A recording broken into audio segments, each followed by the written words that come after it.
Yeah? Great. I'll do it. I think this Disneyfication, this larger Disneyfication, will have an impact on what movies, TV shows we consume and what audiences find. So, for instance, the term Disneyfication seems to suggest a certain amount of homogenization, a kind of theme park, family-friendly view of this content. And there's tremendous anxiety when Disney buys a company like Lucasfilm that was responsible for Star Wars, or Marvel, which was responsible for so many superheroes, because the fear is that they'll be fed into a kind of a cookie cutter approach to this content and everything will be made Disneyfied, which is, family friendly. And we see little hints of that. So, for instance, on Netflix, there were a bunch of Marvel shows, Daredevil, Jessica Jones, Luke Cage, and they were quite risque. They had swearing and violence. And those shows now are being cancelled because Disney is now moving into the streaming market.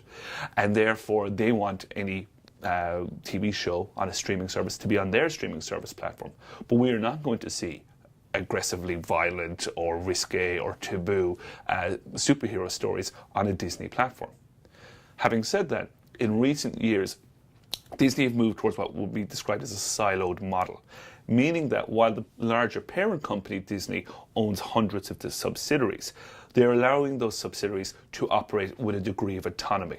And so what that means is a company like Lucasfilm, while still under the Disney umbrella, still has its own leader, in this case Kathleen Kennedy, and has its own interests. It has an identity that is somewhat removed from Disney. It's why we don't see the Disney logo ahead of the recent Star Wars films or the recent Marvel movies, because those companies are given a degree of autonomy. So one of the great anxieties was when the Walt Disney Company recently bought 20th Century Fox, movies like Alien, for instance, which only really works as an R-rated movie, wouldn't really work as a Disney product.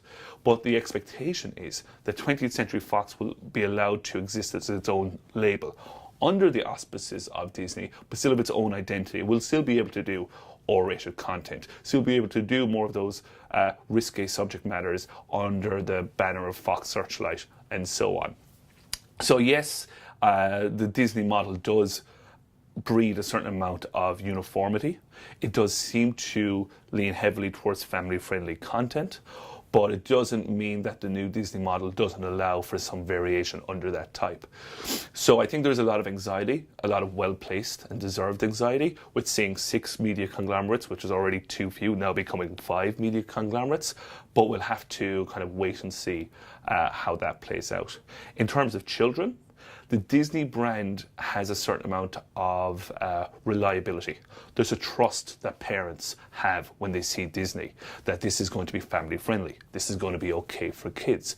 And Disney knows the value of that brand, whether it's a theme park, whether it's the latest Frozen movie, whether it's a TV show.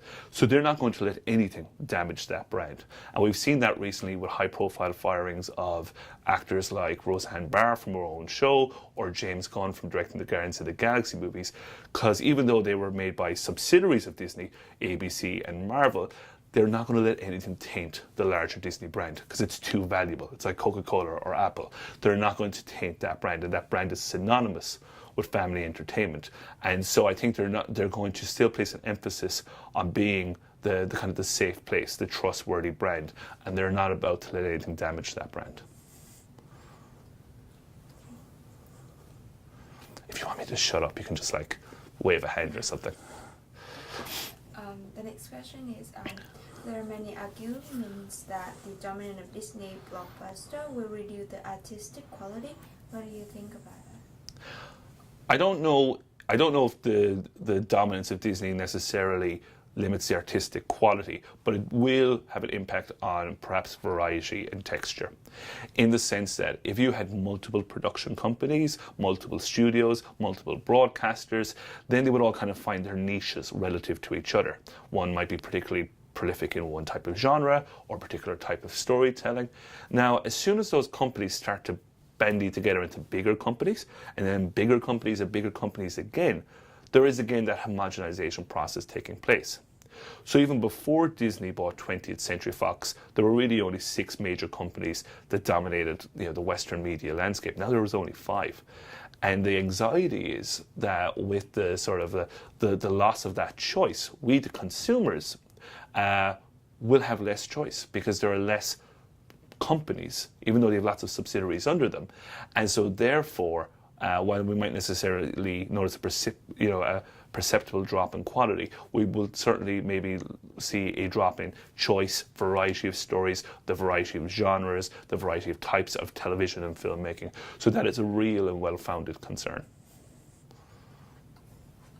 So, last one. So what is your opinion about like the Disneyfication effect on medium and small size movie studios? So Disney, the Walt Disney Company is a major media conglomerate. And when we talk about conglomerates, what we mean are much larger parent companies. And then they have lots of subsidiaries, which are smaller companies under that heading.